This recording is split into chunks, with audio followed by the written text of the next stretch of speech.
উপেন্দ্রকিশোর রায়চৌধুরীর লেখা পান্তা বুড়ির কথা। এক যে ছিল পান্তা বুড়ি। সে পান্তা ভাত খেতে বড্ড ভালোবাসত। এক চোর এসে রোজ পান্তা বুড়ির পান্তা ভাত খেয়ে যেত। তাই বুড়ি লাঠিতে ভর দিয়ে রাজার কাছে নালিশ করতে চলল। পান্তা বুড়ি পুকুর ধার দিয়ে যাচ্ছিল। একটা শিঙি মাছ তাকে দেখতে পেয়ে বললে, পান্তা বুড়ি কোথায় যাচ্ছ? পান্তা বুড়ি বললে, চোরে আমার পান্তা ভাত খেয়ে যায়, তাই রাজার কাছে নালিশ করতে যাচ্ছি। শিঙি মাছ বললে, ফিরে যাওয়ার সময় আমাকে নিয়ে যেও, তোমার ভালো হবে। পান্তা বুড়ি বললে, আচ্ছা। তারপর পান্তা বুড়ি বেলতলা দিয়ে যাচ্ছিল। একটা বেল মাটিতে পড়েছিল। সে বললে, পান্তা বুড়ি কোথায় যাচ্ছ?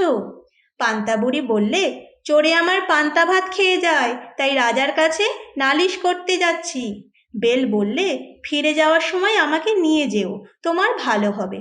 পান্তা বুড়ি বললে, আচ্ছা। তারপর পান্তা বুড়ি পথের ধারে খানিকটা গোবর দেখতে পেল। গোবর বললে, পান্তা বুড়ি কোথায় যাচ্ছ? পান্তা বুড়ি বললে, চোরে আমার পান্তা ভাত খেয়ে যায়, তাই রাজার কাছে নালিশ করতে যাচ্ছি।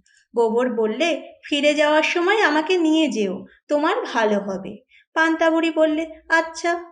তারপর খানিক দূর গিয়ে পান্তা বুড়ি দেখলে পথের ধারে একখানা খুর পড়ে রয়েছে। খুর বললে, পান্তা বুড়ি কোথায় যাচ্ছ?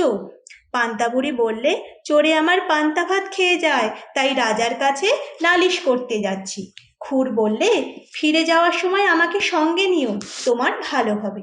পান্তা বুড়ি বললে, আচ্ছা। তারপর পান্তা বুড়ি রাজার বাড়ি গিয়ে দেখল রাজামশাই বাড়িতে নেই। কাজেই সে আর নালিশ করতে পারল না। বাড়ি ফেরার সময় তার খুর, গোবর, বেল আর শিঙি মাছের কথা মনে হলো। সে তাদের সকলকে তার থলের মধ্যে ভরে বাড়িতে নিয়ে এলো। পান্তা বুড়ি যখন বাড়ির আঙিনায় এসেছে, তখন খুর তাকে বললে, আমাকে ঘাসের উপর রেখে দাও। তাই বুড়ি খুরখানাকে ঘাসের উপরেই রেখে দিল। তারপর যখন সে ঘরে উঠতে যাচ্ছে, তখন গোবর বললে, আমাকে পিঁড়ির উপরে রেখে দাও। তাই বুড়ি গোবরটাকে পিঁড়ির উপরে রেখে দিল।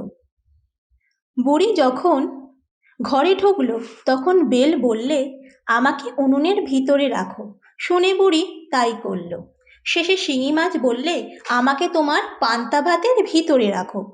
বুড়ি সেটাই করল।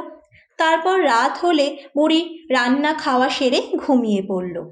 অনেক রাত্রে চোর এসেছে। সে তো আর জানে না সেদিন বুড়ি কি ফন্দি করেছে। সে এসেই পান্তা ভাতের হাঁড়িতে হাত ঢুকিয়ে দিল। সেখানে ছিল শিঙি মাছ। সে চোর বাছাকে এমন কাঁটা ফুটিয়ে দিল যে তার দুই চোখ দিয়ে জল পড়তে লাগলো। শিঙি মাছের খোঁচা খেয়ে চোর কাঁদতে কাঁদতে উনুনের কাছে গেল। তার ভিতরে ছিল বেল। চোর যেই আঙুলে তাপ দেবে অমনি উনুনে হাত ঢুকিয়েছে, তেমনি পটাশ করে বেল ফেটে তার চোখে মুখে ভয়ানকভাবে লাগলো।